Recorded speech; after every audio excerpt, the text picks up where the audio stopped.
இது என்னோட Wednesday morning routine. இன்றைக்கி காலையில் எழுந்ததுமே காஃபிலாம் நல்லா போட்டு குடிச்சிட்டு அதுக்கப்புறம் ராகி சேமியா செய்ய ஆரம்பிச்சிட்டு இன்றைக்கி பிரேக்ஃபாஸ்ட்டுக்கு இது தான் சீக்கிரமாகவே வேலை முடிஞ்சிடும். ஸோ இது எப்படி செய்கிறதுன்னு நான் உங்களோட ஷேர் பண்ணுறேன். இதுக்கு பார்த்திங்கன்னா தண்ணி அளவாக எடுத்துக்கணும். தண்ணியோட அளவுகள் பார்த்திங்க அப்படின்னா இந்த சேமியா மூழ்கிற அளவுக்கு இருக்கணும். இதுதான் இதோட தண்ணியோட அளவு. அதே மாதிரி நேரம் பார்த்திங்கன்னா 1 நிமிஷத்துக்குள்ளார ஊறணும். அதுக்கு மேலே ஊற வச்சோம் அப்படின்னா கூழ் மாதிரி ஆயிரும். இது ஊறுற கேப்பில் பார்த்திங்கன்னா இன்னொரு பக்கம் தண்ணியை நல்லா பாயில் பண்ணிவிட்டேன்.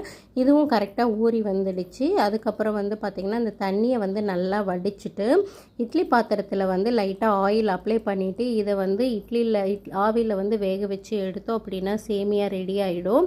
இதில் கொஞ்சம் ஏலக்காய் துருவி போட்டோம் அப்படின்னா சக்கரை வச்சு சாப்பிட்றோன்னா ஏலக்காய் போடுங்க. நல்லா மணமாக நல்லா அரோமா நல்லாயிருக்கும்.